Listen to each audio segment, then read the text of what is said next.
Atmanamekam Jagadbijamadyam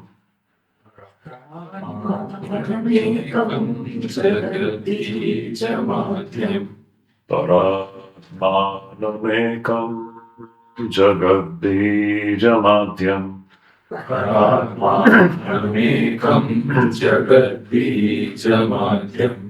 Niriham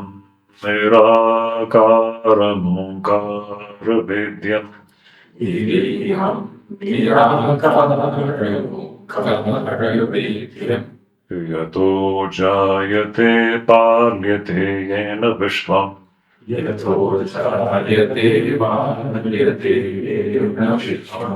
Tamisham Bhaje Liyate Yatra Vishwam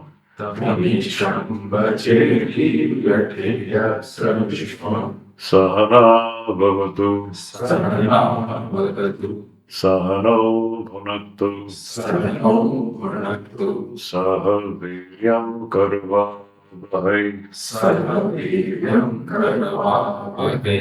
Tejasvinavadhitamastuma Vidvishabhai Om Shanta Shanta Shanti Hari Om.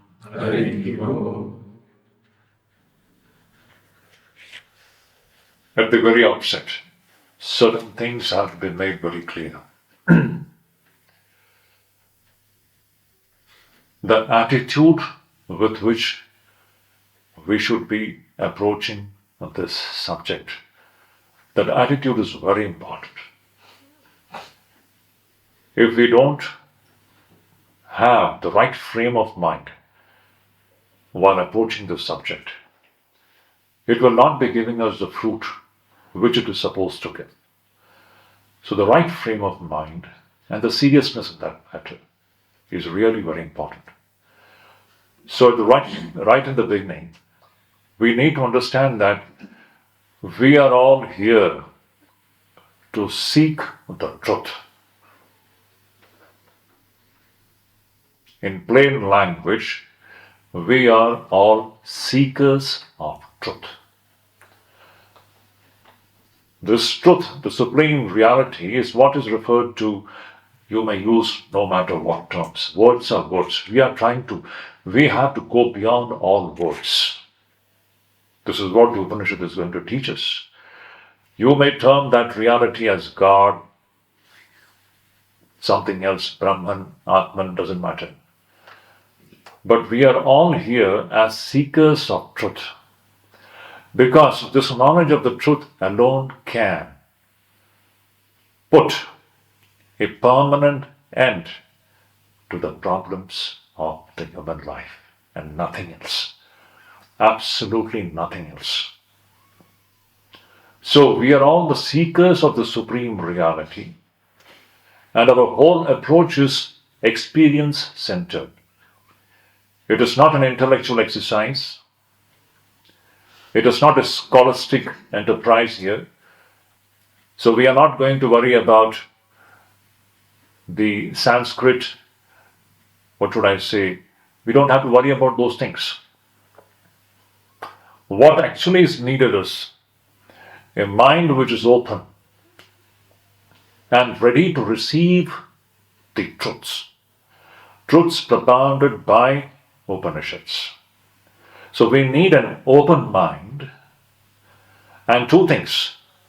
This open mind, and the second thing is this open mind. By open mind, what I mean to say is there is a beautiful term which comes in the Upanishads, and that is Shraddha. This is the magic. To understand Shraddha, it is better we understand the opposite of that, Ashraddha. Ashraddha is what you know.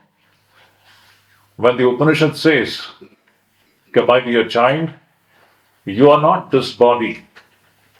You are something beyond the body, which is immortal.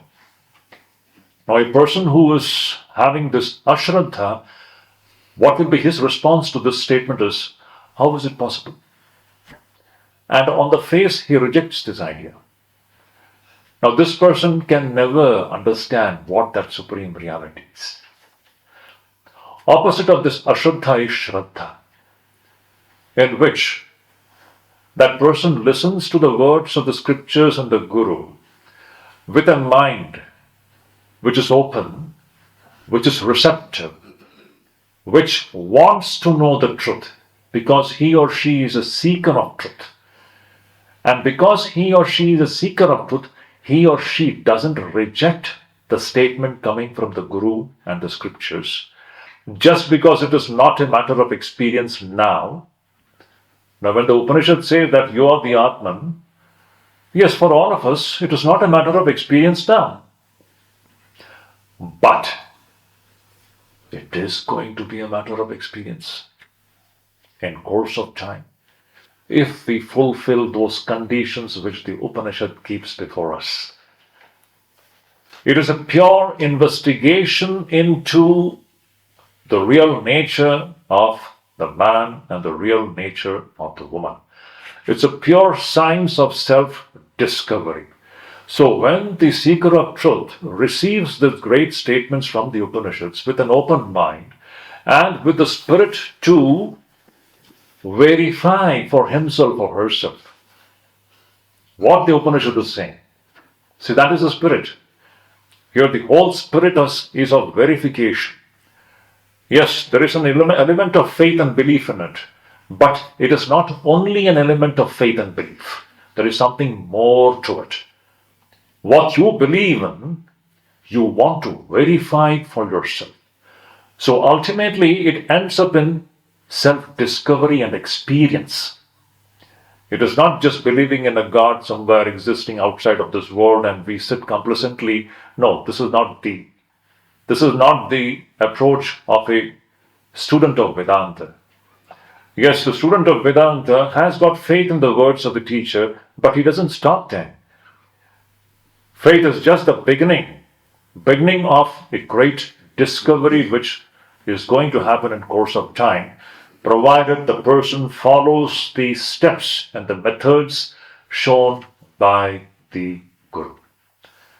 So the ultimate culmination is in self-discovery, which is going to happen in every human being's life. It is only a matter of time. And provided we fulfill the moral and mental conditions which the Upanishads keep before us. So, in this process of self-discovery, there are 3 steps. It was just a revision of what we did with Viveka. The 3 steps are of Shravanam, Mananam, and Nididhyasanam. It's a time-tested, infallible method for self-discovery. As I said, we are all here as seekers of truth. For the next 5 days, that should be the very approach with which you are attending these classes. You're all seeking the truth. You're all seeking it. You all want to experience it. So it is with that approach that we are attending these sessions. And when you are a seeker of truth, for the time being, dear brothers and sisters, a person who madly wants to know what the truth is, now, nothing else should matter for the next 5 days.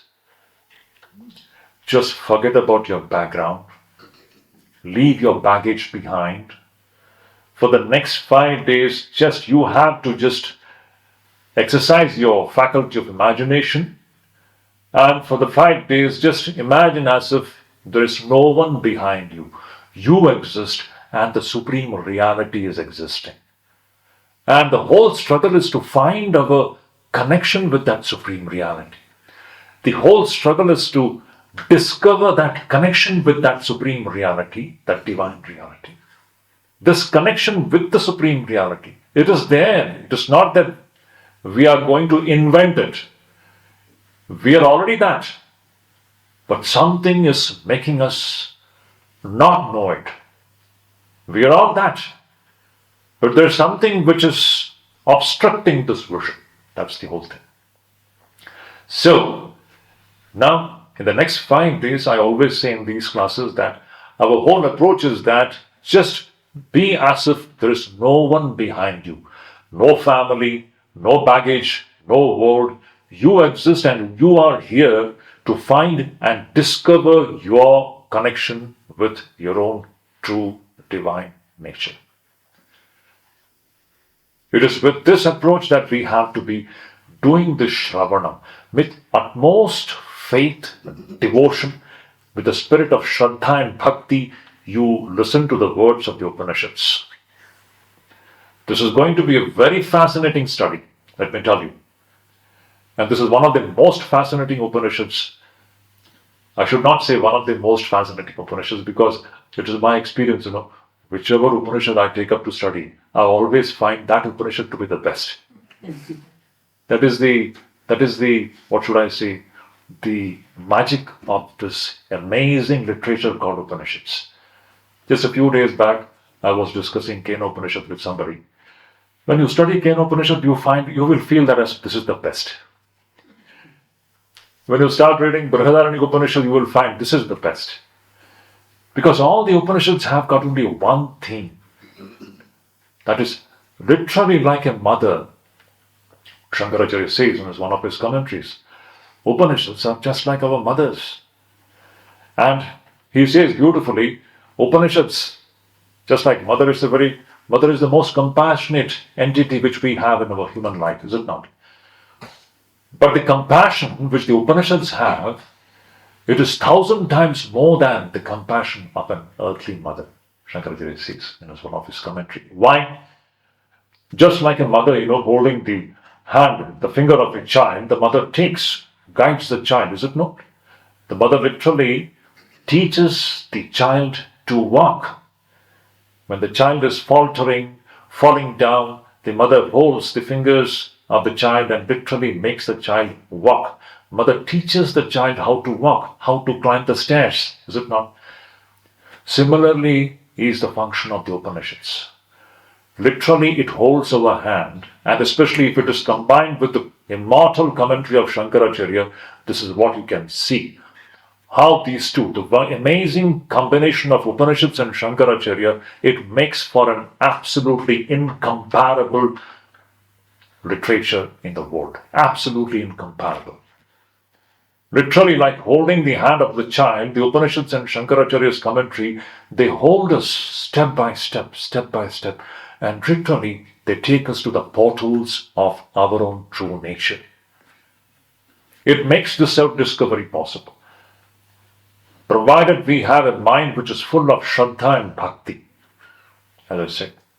So this is the frame of mind with which we should be listening to the words of the Upanishads and the Guru, number one. Second point, Mananam. Now what is this Mananam? Whatever the Guru and the Upanishads are telling us. Now, the striving is to make our mind fully aligned to those thoughts. It is a striving to align our mental world with the great truths propounded by the Upanishads. Presently, our mental world is totally on the opposite side. It is totally disaligned. It doesn't correspond to reality. It's living in a world of imagination.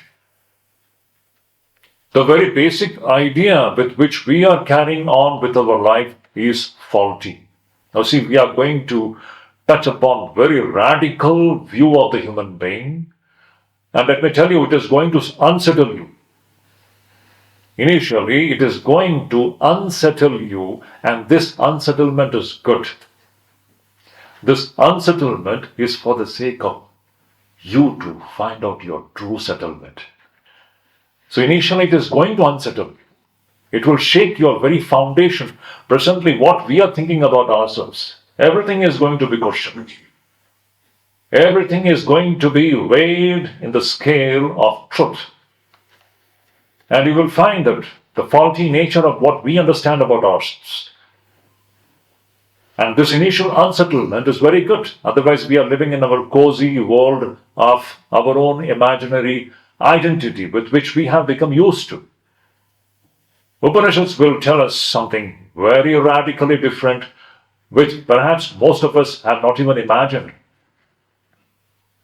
but which is the fact, which is the plain, simple fact of every man and every woman.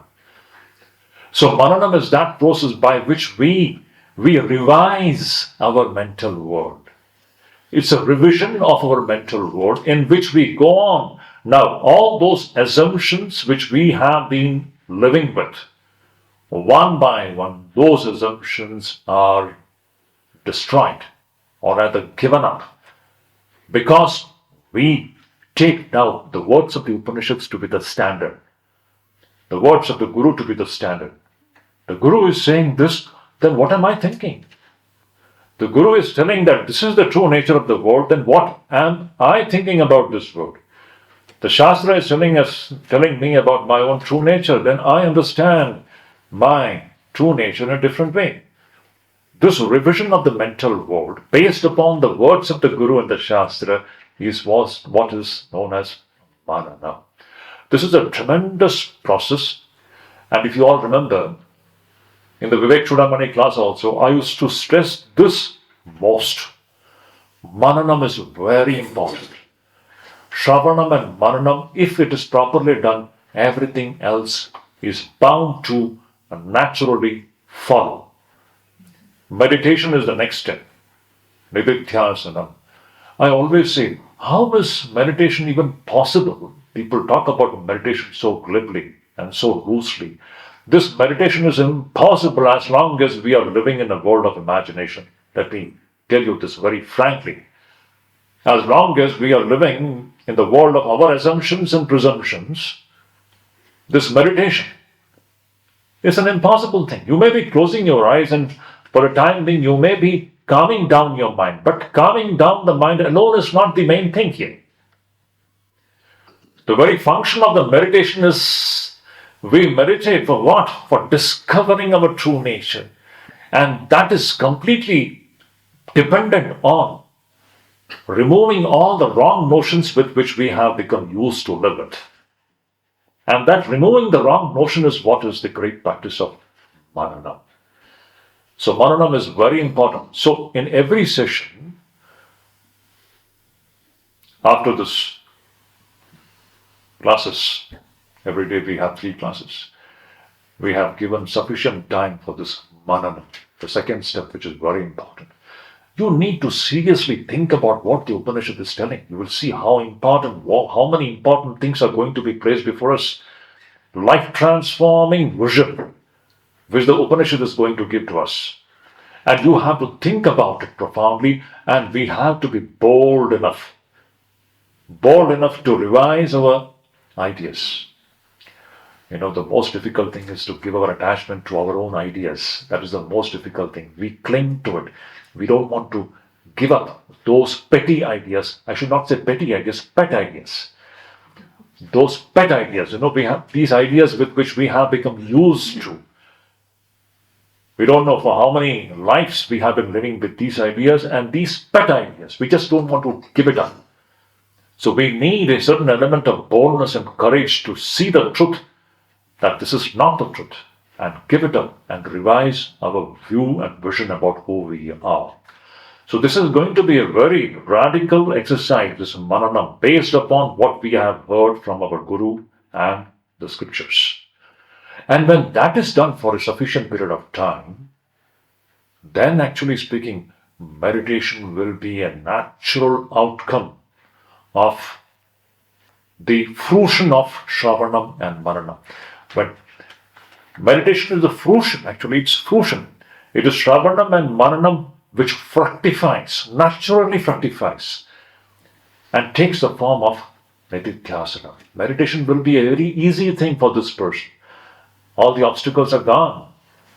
The person can very easily go into the depths of the silence of one's own true nature if Shravanam and Mananam is properly done. Now, if we have to do these things, as I said, at least for the next 5 days, we are going to emphasize this practice of Maunam. Without the practice of Maunam, you cannot do Manana. If we are busy talking and talking and talking and talking, if all the energies is going out of our vocal organ,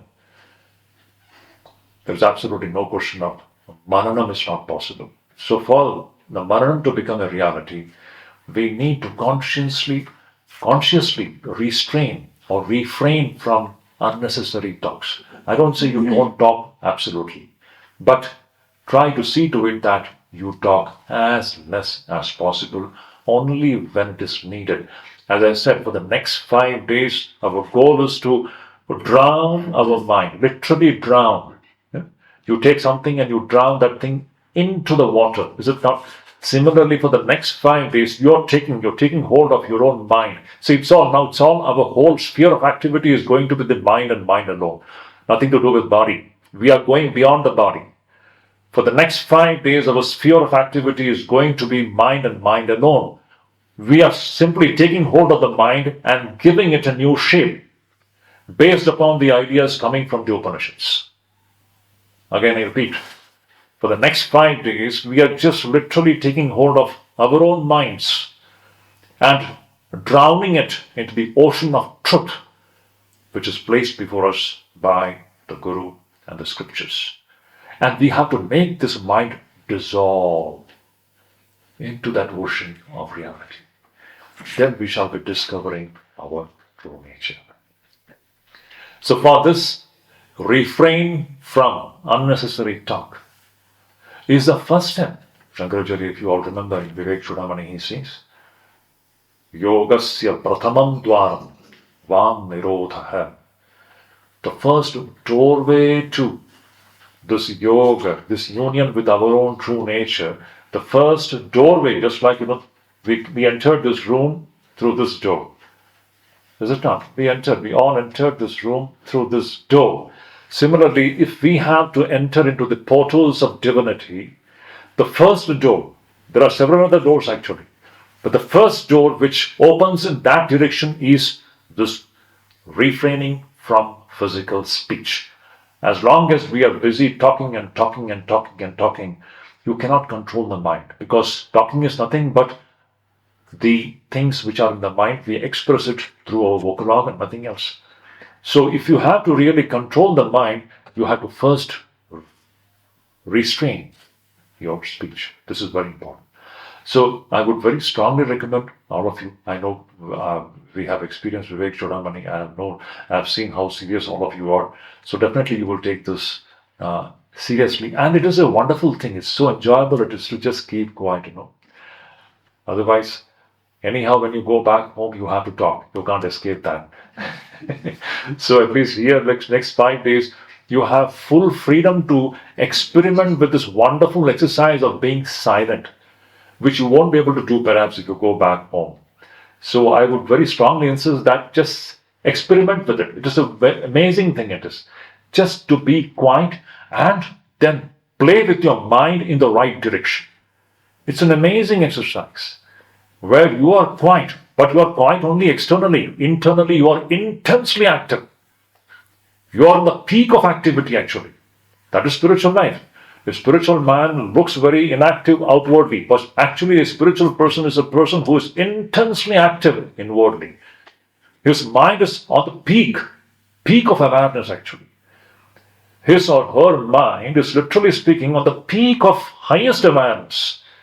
And his whole struggle is to take the mind to that pinnacle of spiritual awareness, which requires a certain kind of mental and moral discipline. So these are the things which we are going to touch upon in the next 5 days, in which, again, I say, this practice of refraining from speech is very, very paramount. It's important. So that is the one important thing.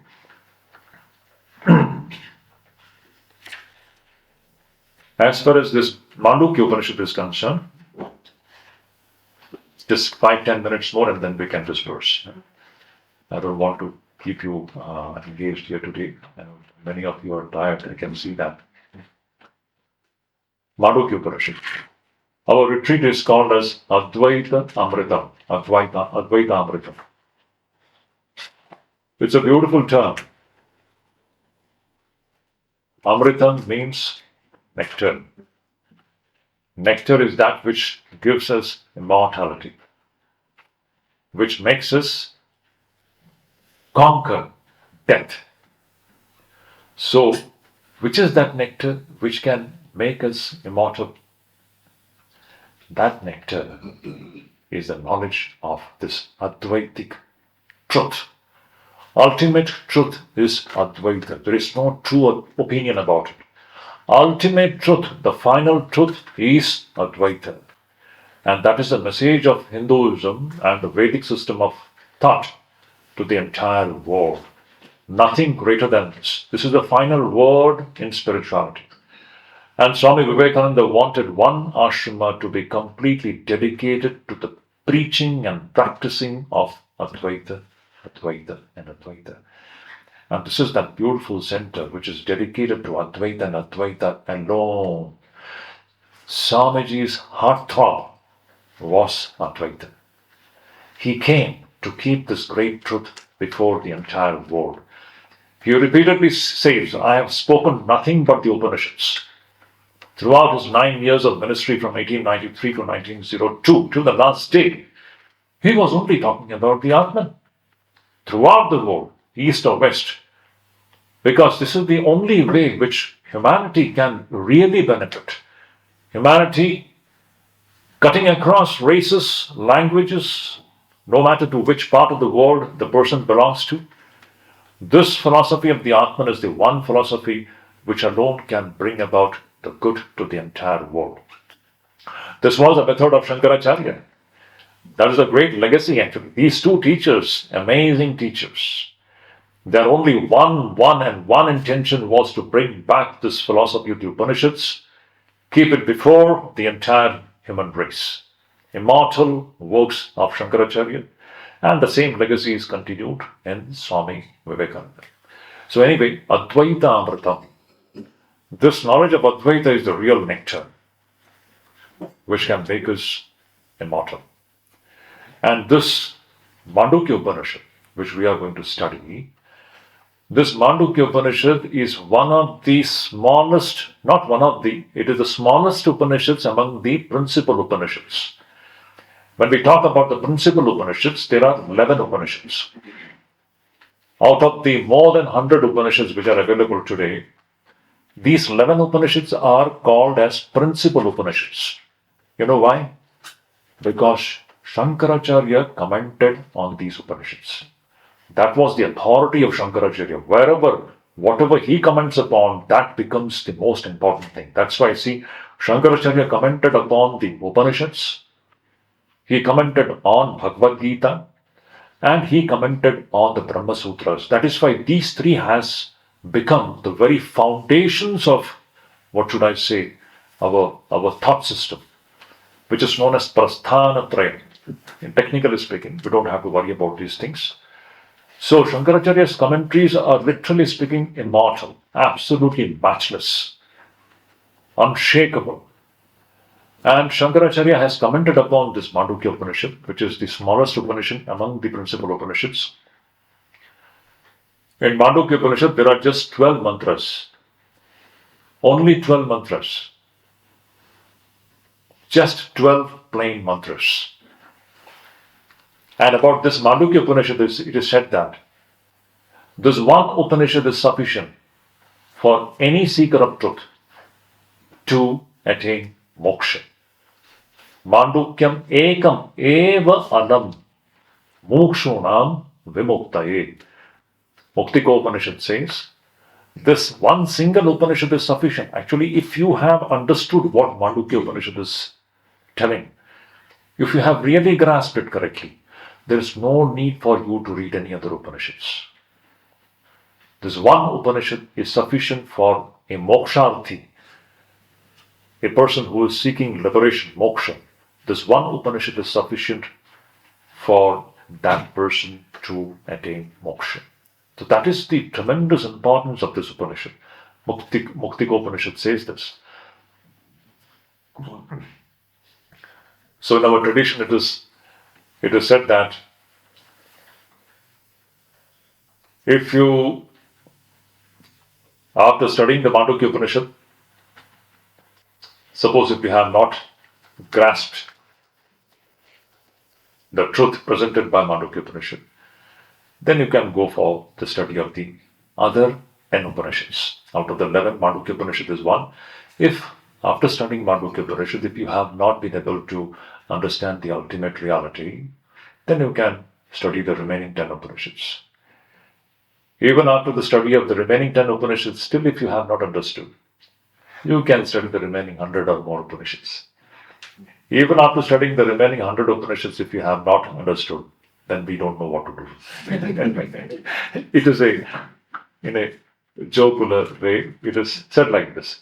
So that is the extreme importance with which our tradition, our Vedanta tradition, places on Mandukya Upanishad. Mandukya Upanishad is the one Upanishad about only this Upanishad, this statement is there, that this Mandukya Upanishad alone is sufficient for every moksharthi to attain the goal. It is so powerful, it is. So, this Upanishad, in which there are 12 mantras, on these 12 mantras, Gaudapada Acharya has written his verses. Now, Gaudapada Acharya was Shankaracharya's Guru's Guru. His verses, which are in 4 chapters, they are known as Karikas. So, this Gaudapada Acharya's Karikas are simply out of the world, we should say. This is, the world knows the immortal name and form of Shankaracharya, absolutely, who is known to be the greatest teacher of Advaita Vedanta in our great tradition. But let us remember, this great thought structure which Shankaracharya had erected, it was all based upon Gaudapadacharya's Karika. That is the importance of Gaudapadacharya's Karika. It is Gaudapadacharya who was the first time, if you just see, he was so bold that if you just study Gaudapadacharya's Karika, the speciality of Gaudapadacharya's Karika and even Shankaracharya's commentary is that usually in our tradition, we have, the method is what? We have Shruti, Yukti and Anubhuti. Shruti is the words of the Upanishads. And based upon the words of the Upanishads, our Yukti is what? Reasoning. Our reasoning faculty have to function in the line with the words of the Upanishads. It should not be functioning independently. Usually that is the tradition. Our reasoning faculty should be functioning in line and in alignment with the words of the Upanishads. That takes you to Anubhuti. So Shruti, Yukti and Anubhuti. In Gaudapadacharya's Karika, you will find I should say, an approach which is different from this. Different in the sense, he was the first teacher in the entire tradition, it is said, who placed the truth of Atman irrespective of Shruti. That is the beauty of Gaudapadacharya's and even Shankaracharya's commentary. Shankaracharya, of course, bases all his thesis based on the Upanishads. But Gaudapadacharya was the first teacher who presented this great truth of the Atman irrespective of the Shruti. How did he do that? The method was very beautiful, so scientific. What is the method? Here in the Upanishad you will see, Upanishad and this Gaudapadacharya. Now this is a very important point. What are we going to do in the next 5 days? Gaudapadacharya and Shankaracharya and the Upanishad, all three put together, what are they going to do? It is a penetrating analysis of human experience. Again, I repeat, it is a penetrating analysis of human experience. We are going to investigate the human experience, and the truth has to be discovered in and through this analysis. So, this God which we are in search of, this God is not here and there anywhere. It is right inside the human experience itself. This entity called God is not somewhere up in the sky, beyond the clouds, where we shall go after death. All these ideas, Swami Vivekananda says, good for kindergarten children. But here, the real entity which we are calling as God or Ishvara or whatever, no matter what words you use, the truth which we are actually looking for, it is there in the human experience itself. We haven't investigated into the human experience. This is the problem. So Gaudapadacharya is said to be the first teacher who, irrespective of the statement of the Upanishads, purely by investigating and analyzing the human experiences, in and through that, he brings out this great truth of the Atman. Now we shall see how this is going to happen. It is a pure study of this human system, this human body-mind complex, and all the experiences which we are having at all planes of existence. It's a penetrating investigation into human experience. And at the core of that, at the center of this human experience, there is one entity which is our goal, our target, which needs to be discovered. It is presently lying covered under different layers of mysterious layers. These layers have to be penetrated, and when we get into the very bed of human experience, we shall come face to face with this great reality which we are looking for. So this is the speciality of Gaudapadacharya's Karikas and Shankaracharya's commentary. It's so beautiful it is. And in this, about this Upanishad, one of the very important things, now here the method followed in this Upanishad is what? That is most fascinating.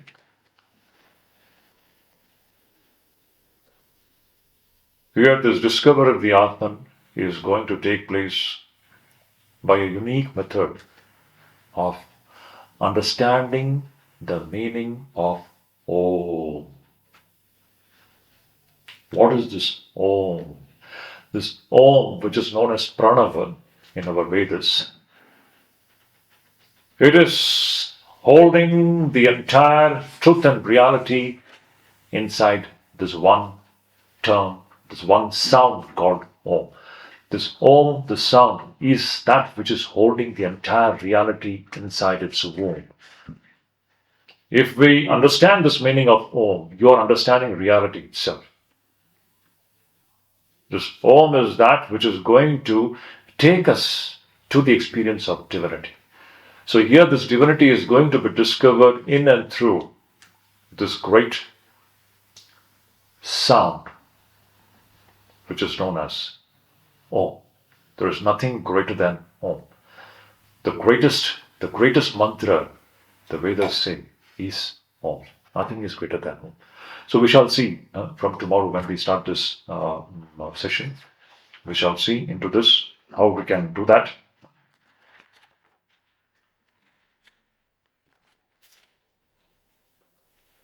So as I said, I don't want to take much time. Let us just wind up the whole thing here. So from tomorrow morning, our day starts at 7 o'clock with Vedic chanting. And then, as usual, we shall follow the routine. And if anyone has got any medical issues, please let us know.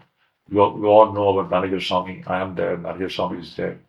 And others are also there to help you out in whatever way you need any help or assistance.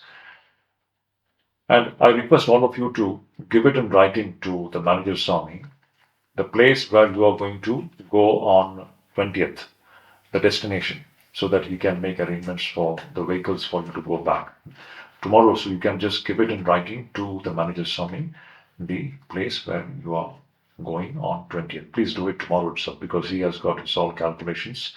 So you will see, you will look into that on 20th when you will be going back. So you can just let him know which is the place where you're going. So that's everything you know about this ashram. So I need not just reiterate them here. So if you have any questions, anything, we can. Otherwise, yes, Father. I don't know if this is the appropriate time to ask this. Is there a distinction between a karika and a commentary? Yeah. Karika are in verses. You may say Karika is a kind of a commentary, but it is versified. Versified commentary. versified. But commentary is prose. Like Shankaracharya's commentary, they are in prose. So Karikas are also, Karikas are verses composed by Gaudapadacharya. And these verses are actually commentary on the verses of the Upanishads. It is further elaborating. You will see now from tomorrow it will become more clear. Gaudapadacharya is literally elaborating and making the things clearer. What the Upanishad is going to say, Gaudapadacharya's Karikas, these verses will make those ideas more clearer. But the whole thing is versified. So they are known as Karikas. Shankaracharya's commentaries, they are prose. They are literally prose. So Shankaracharya is commenting on both the Karikas as well as the Upanishads. So all three together, it is an immortal piece of literature. Absolutely no comparison. In fact, all the teachers after Shankaracharya, they have been just repeating what these great masters have said. No one is saying anything new. Absolutely no. Not even Vivekananda. They are all just following what the great masters have left behind. Upanishads, I always say, are a great four benchmarks of the Vedic system of thought. Hinduism, the immortal, the universal thought system actually. Upanishads are the main sources. They are the ultimate authority. No teacher can go against the principles of the Upanishads. Please know this, especially the Hindus should know. The entire, the very fulcrum, the very foundation, the very pillar on which the entire Hinduism stands is on the Upanishads.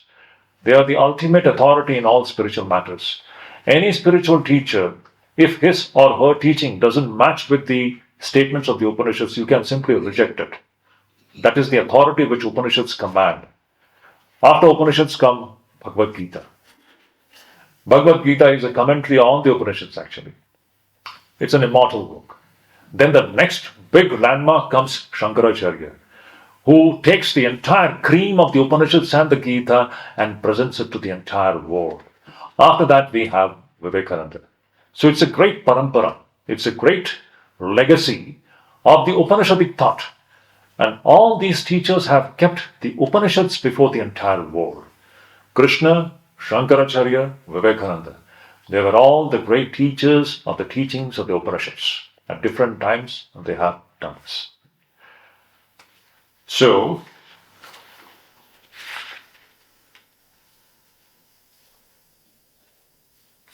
actually, one more point and I'll just wind up. What is that we are going to expect from this retreat? What is that that we are going to expect? What should we expect from this retreat? See, we are all seeking truth. So, the goal is to experience the truth. Now, experience the truth, maybe, we don't know. It may happen, it may not happen. If our conditions which the Upanishads place before us, if it is not fulfilled, it will not happen. But whatever it is, one thing let me tell you.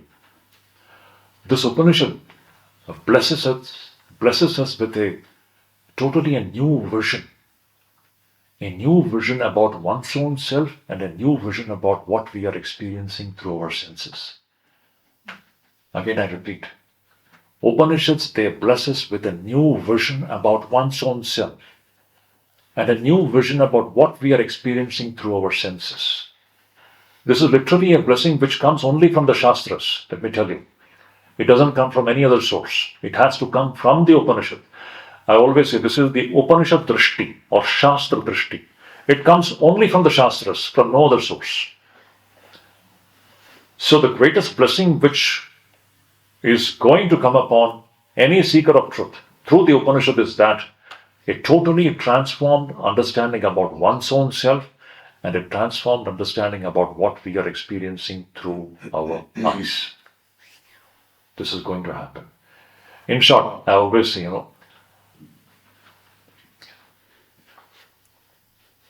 are you ready to change your identity? I repeat, are you ready to change your identity? Yes. Thank you. It has to change. Our present identity, what we are thinking about ourselves, Upanishad is going to shake that identity. This is what I'm saying. It will unsettle you in the beginning. And it is good. This unsettlement, it is going to disturb us. In fact, some people become scared because we are clinging to this wrong identity so strongly, we don't want to give it up. So it's scary for many people. But those who are bold, that's why Vivekananda and Shankaracharya, this is meant for the boldest and the best. Seekers of truth, and they dare to see straight into the eyes of truth and reality. And they are ready to pay the price for it. And the price is what, in one word, Vairagya. Please note it down. Without Vairagya, this is not going to fructify. The one thing which is required for success in this venture is Vairagya. The more we have infatuation for this so-called unreality, it's an unreal world. Even the slightest infatuation, we shall not be able to understand what truth is. So the only obstacle on this path of self-discovery is our unbridled infatuation for this dimension which is not real. So more we overcome this weakness, this infatuation, this raga, this attachment for the so-called something which is appearing. The more we have this attachment, more it is going to be difficult to understand what the Upanishad is going to say.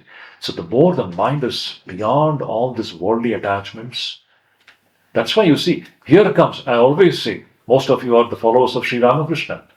What is Sri Ramakrishna? I say in one word, what is Sri Ramakrishna? He stands for only one thing, Brahma Satyam Jagat Mithya.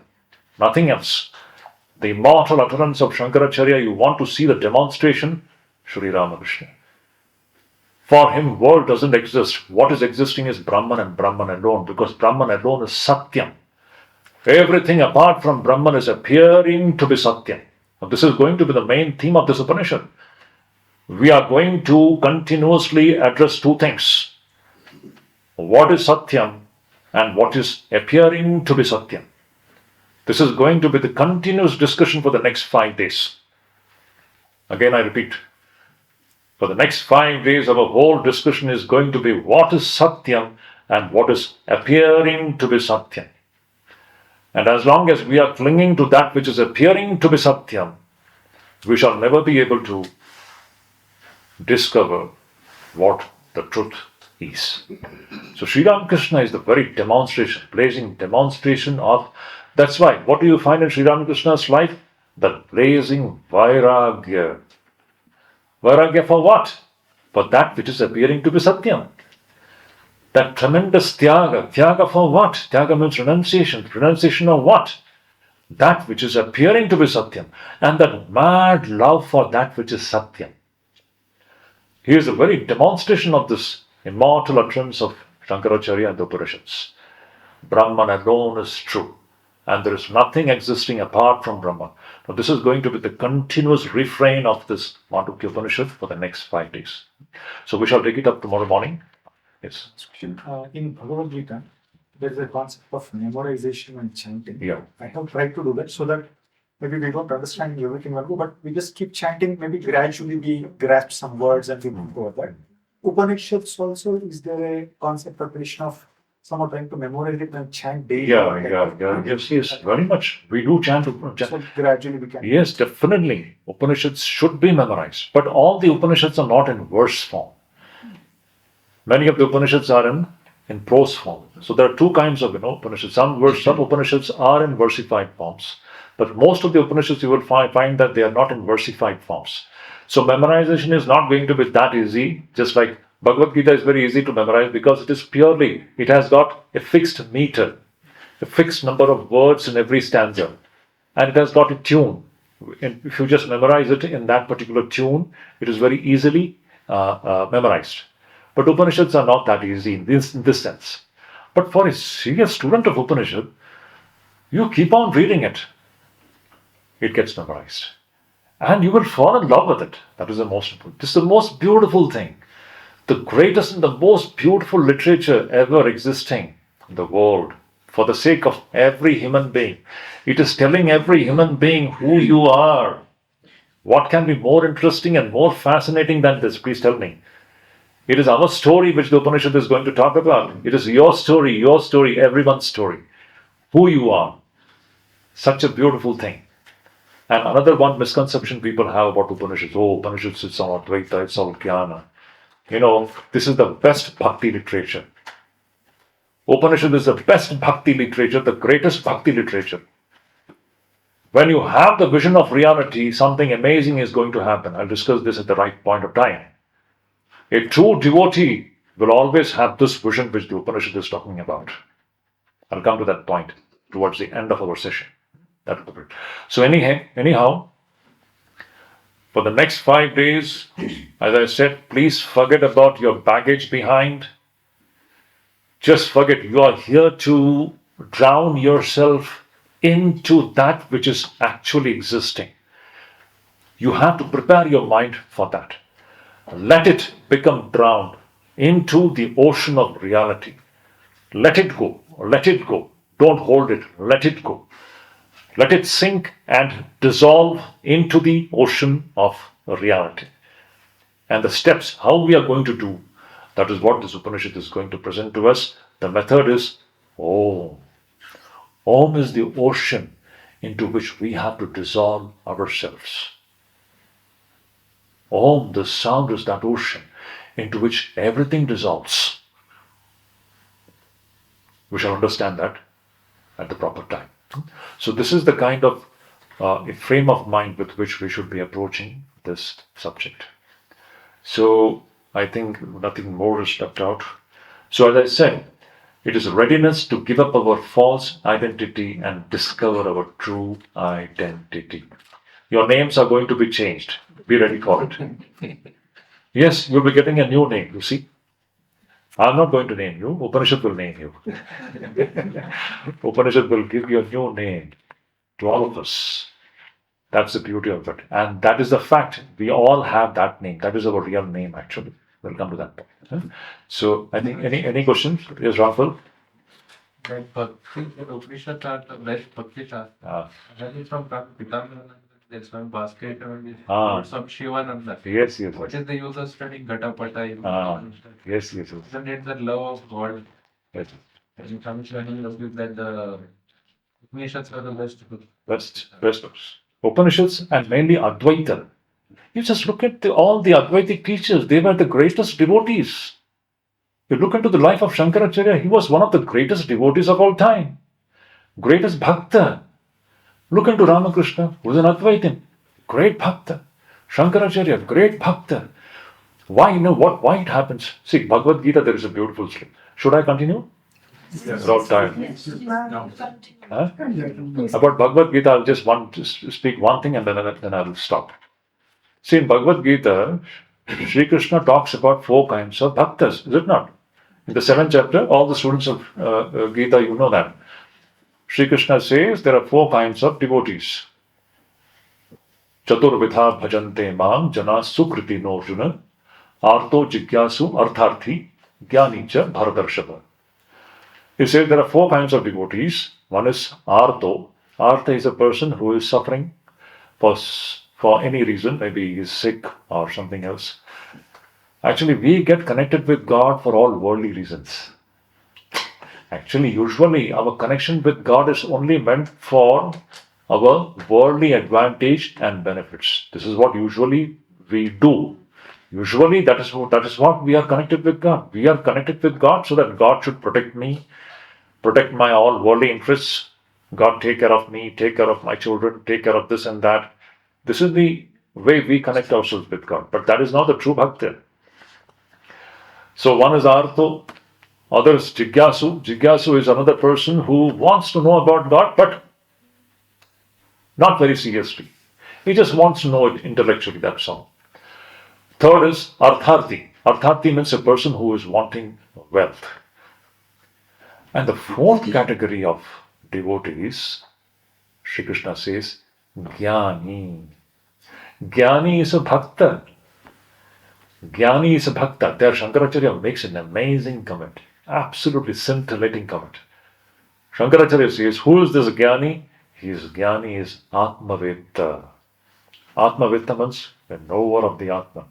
And then, for this knower of the Atman, Sri Krishna says in the Gita, Tesham Jnani Nityayukta Eka Bhaktir Vishishyate. Is it not? The next verse is that. Chaturvidha bhajante mam jana sukriti nojuna arto jigyasu artharti jnani cha bharatarshava tesham jnani nityayukta eka bhaktir vishishyate. This jnani is eka bhakta. He is a supreme bhakta. How does jnani, a knower of the Atman, how does he become a bhakta? There Shankaracharya says, for the knower of the Atman, anyasya bhajaniyasya adarshanaat eka bhaktir vishishyate. He says, what is the meaning of that? Shankaracharya says, for this knower of the Atman, everybody is Atman. Every man, every woman, everybody is Atman. Everyone is divine. This world itself is not existing. It is on Atman and Atman alone. And this is what is going to be the subject of Mandukya Upanishad. For this knower of the Atman, there is Atman alone is existing. God alone is existing. And this being the case, Shankaracharya says, he has got no other option other than being a natural bhakta. He is continuously seeing God. Anyasya bhajaniyasya adarshana. For him, there is no second entity apart from God. Shankaracharya says in his commentary, for him, there is no second entity. For a dualist, for a Dvaitin, for a dualist, God is also there, world is also there. So if his connection with the God becomes weaker, he can hold on to the world. He has got an option. But for an Advaitin, the world doesn't exist. What is existing is God and God alone. He doesn't have a second option to hold on to anything else. So he is a natural bhakta. He is continuously seeing God. He is experiencing God with his eyes open. This is the vision. So that's why this Jnani is a natural bhakta. He will be a natural bhakta. Now look into the lives of all these Advaitins. For them everything is divine. The Ganga is divine, the Himalaya is divine. Where is the Himalaya? It's all Brahman. Its Ganga is Brahman. Everything is Brahman. The trees, the plants, everything. He bows down to everything. He's a natural bhakta. Look into the life of Shankaracharya, the greatest Advaitin of all times. So fully, his compositions full of overflowing, heart-melting devotional compositions. Amazing, immortal, heart-melting devotional compositions. Each one of his compositions. Divine Mother, Krishna, Narmada, Yamuna, Ganga, Shiva, Devi, Annapurna, what not. Advaitin. Because it's all nothing but Brahman in so many forms. This Advaitin alone can do that. Advaitin cannot do. Advaitin has got a lot of limitations and reservations. For Advaitin, everything is divine. His idea of God is not localized, it is not limited to one form. All forms are the forms of Brahman. And also the formless. With form, without form. It is all Brahman and Brahman alone. Om Shanti Shanti Shanti. Hari Om.